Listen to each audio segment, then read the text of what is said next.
Okay mga kamads, mga kaibigan, welcome back to another content. And for this video, pag-uusapan po natin si El Kyle, okay? Si El Kyle po ay isang content creator from different social media platforms, pero ang most prominent niya na social media platform ay 1.7 million sa Facebook. Pero sa YouTube, he has a very decent following of 287,000. And ano naman yan, okay naman siya dyan. Now, ang type kasi ng content ni El Kyle ay yung mga tinatawag nating lifestyle vlogs, okay? Minsan ito ang meta kasi ngayon is yung mga lakad-lakad, jogging-jogging. So, nandun yung content niya and marami pa siyang variety of content. I would say na this kid is very dedicated sa kanyang work kasi as far as I can tell kapag nagpo-post ka and nababayaran ka dun sa pinopost mo, it's a type of work. And of course, sometimes yung passion mo nagiging secondary yan if you are earning the money. Now, mga kamatis, mga kaibigan, bakit ko ba siya kino-content? Meron kasi siyang ginawang Philippine Loop Challenge na tinatawag, na lalakarin niya ang buong Pilipinas gamit paa. Hindi ako nagbibiro doon. Hindi kasi meron kasi tayong mga kapatid na bikers. Actually, mga kaibigan ko, mga Dota buddies ko, sabi nila, Nico David, mag-bike tayo. Sabi ko, hindi na lang tayo mag-jogging kasi ngayon, alam niyo naman, siguro nakikita niyo yung changes. I'm doing a lot of things behind the scenes and yun yung trip kong gawin. Sabi niya, hindi, mas masaya to. Sabi ko, okay, kasi libre naman yung bike. Mabait mga friends ko nung college. Now, plausible naman kasi yung niya, yung gusto niyang mangyari. Siguro mas maganda, let's deep dive into it para makita natin yung details nung kanyang sinasabi and let's see kung ano ba talaga ang totoo sa hindi. Kasi kayong mga mokongs kayo, inaasar niyo siya. Ito na. Narinig nyo, maglalakad tayo mula Mindanao, Visayas at Luzon at Okay, so mag-aano kasi siya, isi-circumnavigate niya yung Pilipinas like Ferdinand Magellan. Of course, hindi naman nagawa yun talaga ni Ferdinand Magellan, yung circumnavigating the world. Pero I will show you the math noon or at least yung idea behind circumnavigation. Okay, so tutuloy lang natin. balik ulit sa Visayas hanggang sa makaabot tayo ng Mindanao. At Okay, so wala akong contention dyan. Actually, that's very doable in a steady pace. Kaso matagal mo gagawin yan. Okay, so now, let's do a little bit of science and actually mathematics to And shout outs dun sa mga mga nakikinig nating math majors kasi ma-appreciate nyo itong gagawin ko. Okay, so mag-ano muna tayo syempre alam mo nung unong umpisa kasi nitong channel na to, hindi ito trending topics comedy science channel to pero things change. So kung ikaw ay the furthest the shortest or the quickest way to get to from point A Davao to point B somewhere in Luzon is to take a straight line, gets nyo?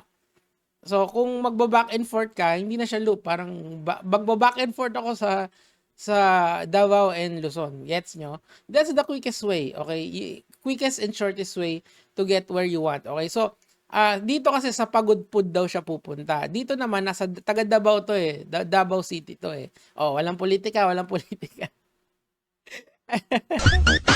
So okay naman 'yan. Wala akong problema diyan, mga lods. Doable 'yan from point A to point B. Pero mas mahirap yung gusto niya. Kasi maglo-loop siya. Ibig sabihin, he will circumnavigate. Okay, narinig niyo na 'yon, 'di ba? Si Magellan circumnavigate niya. So in mathematical terms, that is what you called a kung iisipin mo yung gagawin niya, iikot siya ng ganyan. This is so you have to compute for the circumference na tinatawag na 2 pi r ang formula. Ibig sabihin, mas malayo yung gusto niyang mangyari. Gets? Kasi kung gusto niya lang ng point A to point B, diretso lang siya dyan. Ganun lang, tapos na. Pero sa kanya, gusto niya, iikot siya ng paganon. 'Di ba? He will circumnavigate the Philippines. Is that easy? It's doable. Yun yung aking na-do sa aking research. Paano ko nasabi yun? Ang normal walking speed ng tao is 5 kilometers per hour. Ano yan? Normal walking speed yan. O kahit babaan natin, sa ganyan kabilis, non-stop kang maglalakad, 120 kilometers per day. Teka, ano ba yung ano? So, in less than 50 days, magagawa mo yan. Non-stop yung lakad mo. So, siguro, magpapahinga ka along the way. So, triplihin natin yung number. 150 days, magagawa mo. O, anuhin natin, i-6 times natin yung number, di ba? So, 300 days. Sa isang taon, magagawa mo yan. Okay? Merong mga days, kasi ang sabi niya dito, sa kanyang challenge is 8 hours daw yung pahinga or 8 hours yung lakad. Pakinggan na lang natin siya para sabihin yung, kasi mahirap tong i-out of context para makita nyo lang na doable siya. Kaso, eto yung nakita kong problema. Tuloy natin. Tayo sa ating YT channel. At eto ang pinaka-extreme na comeback ko sa YT ko. So ngayon kasi tumigil siya mag-upload. Ano kasi yan eh. Hindi, mamaya na yon yung science muna nito. At eto, ang plano ko. Araw-araw, dapat makakalakad ako ng 50 to 60 km per day. Okay, mabilis yun na 50 to 60 kilometers a day, 8 hours. Kasi sa 8 hours ng kung if you are walking at a steady pace ng 5 hours, 5 kilometers per hour, mas maganda siguro may visual aids, right? So sorry. So sa 8 hours nalakaran mga lods. Tapos 5 kilometer, 40 kilometer per hour. Ang 40 kilometer yung magagawa mo kung steady pace ka lang. So kung gusto mong 60 kilometers, medyo mabilis yon. Nasa 8 times 8 is 64 o siguro 9 kilometers an hour yung lakad mo. Medyo nagja-jogging ka na nun kapag if my math is correct eh. So yung mga runners diyan, yung mga naka-Strava diyan, i-correct niyo na lang ako. Pero I'm just saying is yung pinaka-doable at a steady rate is 5 kilometer, maybe even less. Maybe a conservative rate is 20 kilometers. Kumbaga, lakad ka ng masarap doon, tapos after nun, 20 kilometers na ako, log 2 na, tapos bukas naman. Ganun ulit, log 2 na, bukas naman. Guess nyo? Para, kumbaga, ito yung day job mo, yung 8 hours na yan eh. Pero you have to like, position your body that you can handle that. Gets? Alam ko, yung mga runners dyan, na mga kapatid natin, ang training nila usually sa 5K is kailangan meron mga under 30. O di ko kaya yun, men. Nasubukan ko lang 45 minutes ganun ka. Actually 1 hour yung ko eh. Yung pace ko sa 5 kilometers. Mabagal ako ngayon eh kasi medyo malaki pa ako eh. But it's doable. Yun yung sinasabi ko. Yung sinasabi niyang pace na ganun kabilis, parang baka ma-burn out siya doon. And I'm saying that because yung body type ni Kuya, yung body type kasi ni Idol dito, payat siya. So, magbe-breakdown yung muscles mo kapag hindi ka nag-hydrate properly, kapag hindi ka kumain properly. So, yung mga runners na nakikinig sa akin gets yung sinasabi ko. Promise ko sa inyo yan. And of course, yung mga yung into fitness. Okay, tuloy natin. 8 hours ako maglalakad mula umaga hanggang umabot ng hapon. Tapos yung tutulugan natin, maghahanap tayo ng mga church, Airbnb, campsite, or inn. Or pag wala, susubukan natin makitulog sa mga bahay ng mga stranger. At pero kung 8 hours a day ka lang maglalakad, sa tingin ko naman merong kang maayos na pit stop nun eh. Kaso kasi sa Davao kasi siya magsisimula. I'm not sure kung gaano ka urbanized ang Davao. Gets nyo? I'm saying this kasi taga NCR ako. Sa NCR kasi laging may matutulugan doon, mga kung hindi hotel, mot-mot, kung hindi mot-mot, Airbnb, kung alam niyo, maraming pwesto sa Manila and sa NCR. Even here in Antipolo, I'm not sure about sa Davao. Kasi sa Davao yung starting point niya. Okay, tuloy natin. Kikiusap ako kung pwede bang makitulog sa bahay nyo. At kung wala talaga akong choice, hindi ako makatulog sa mga bahay-bahay, sa labas ako matutulog.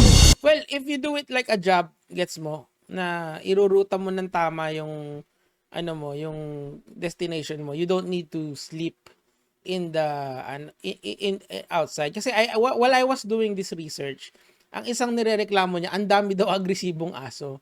Kasi nga siya lang mag-isa. Tol, grabe yan. Yung stress niyan sa Di ba pag nakakita kayo ng asosasyon, alam niyo asosasyon, yung collection ng mga asong marami. Gets nyo?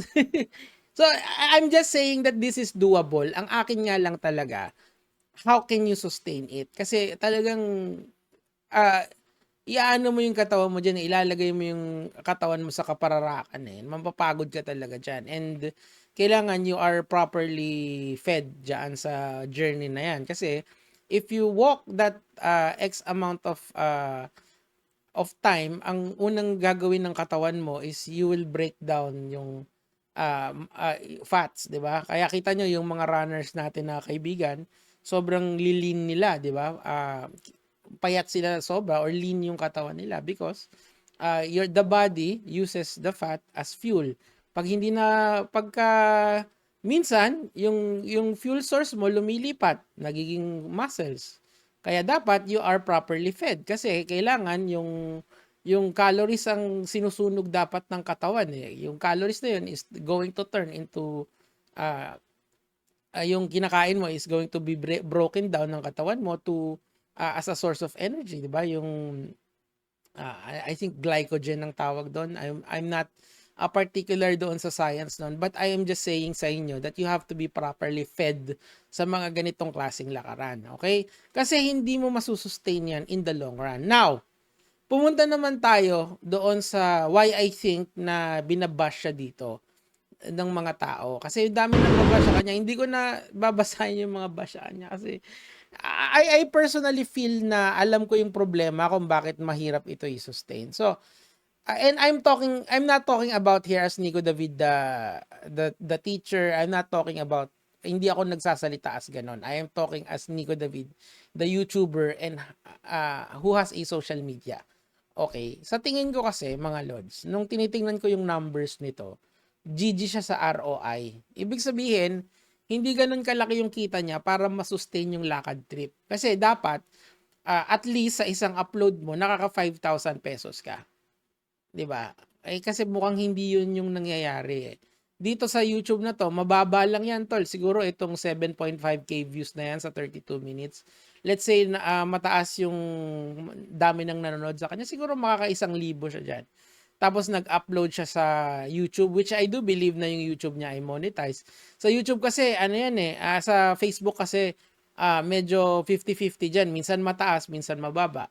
So across the board, siguro mga 3,000 pesos a day lang yung kikitain niya dito. At kailangan consistent siya sa upload. Pag hindi siya consistent sa upload, kasi eto katulad dito, eto ay day 7. This was posted 4 weeks ago. Yung latest niya, Wala namang masama sa ginagawa mo na ayan, tingnan niyo yung suot niya. This was posted nung a week ago o May 1, ganyan, May 3 yata ito na something like that. Ito is dito yan 'di ba? Dito yan sa day 5. 'Di ba? Yung dito yan sa day 7 pala, sorry, yung nagmo-monologue siya. excuse me, miss. Dito siya. Sa mga saglit. Yan. Di ba yan yun? Yan yung ano na yun, yan yung spot na yun, yan yung ano na yun. So, ibig sabihin, re-upload to. I mean, if you want to sustain this, you need to upload sa YouTube. Kahit konti lang yung kita, basta laban lang ng laban. Kasi, para sa akin, ako, naramdaman ko yon kahit na konti na lang yung nanonood, nagpo-post pa rin ako. Eventually, meron din papatok na content. Post pa rin, laban pa rin. Yun nga So, pero dito kasi sa short format na to, mas madali ito Ika-cut mo lang yung nagawa mo rito, tas yun. Gets? So, nag-starts kasi siya ng March 10.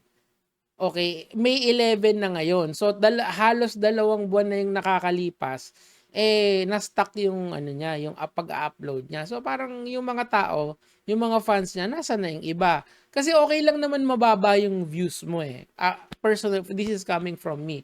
Kasi there is always, you cannot please everybody here on social media. Maraming magagalit sa'yo, maraming magsasabi, dapat eto ginagawa mo, dapat nagaganito ka. Pero you have to like balance that in such a way na okay, nagagalit kayo pero meron din naman natutuwa Sa akin, exactly 1,000, 2,000 people natutuwa pa sa ginagawa ko. Di tutuloy ko pa rin. Marami pa rin 'yon para sa akin Kumikita pa rin ako di okay pa rin 'yon. Yung grit and determination mo dapat ang nagdadala sa'yo. Kaso ang problema kasi dito, makakapagod yan, men. Like siguro alam nung mga kapatid nating runners at saka mga diyan yung tinutukoy ko dito na hindi talaga kayang i-sustain ng 8 hours na walk trip ng kulang ka sa, number one, kulang ka sa tulog, kulang ka sa kain, diyan ka talaga matatalo dyan eh. And of course, yung budget, di ba? Merong mga siraulo dyan sa comment section. Yung kasi meron siyang isang content dito. Sabi niya gano'n, 500 na lang daw yung pera. Sabi nung nagko-comment, magkano ba yung braces mo? Oo nga naman. Hindi, mahal kasi yung magpa-adjust ng braces eh. Bakit daw maganda pa rin. Pero kung sumuko ka naman doon sa challenge, okay lang. Alam nyo, sa buhay, hindi ka naman parating magsasucceed. Sometimes you will fail, sometimes you will succeed. Pero in the moments that you are succeeding, then that's good. But in the moments that you fail, try to do it again. Never give up, never surrender. That is Spartan lore. So ako, ang message ko kay El Kyle, do it man. Kung nag-fail, di ulit ulit. Plan another, kumbaga hindi pa naman ang tapos ang buhay kung hindi mo natupad yan eh. Kung lang naman. Pero sana mag-upload ka kung tingnan mo, kung nag-fail ka, ako papalakpak pa ako sa'yo. Kung nag-fail ka and inamin mo na nag-fail ka, but you will try again. Tomorrow is another day. Sabi nga ni John Cena, never give up. You can't see me. O, paano? Kita-kita sa balot, sa polls. Gege, mga lods.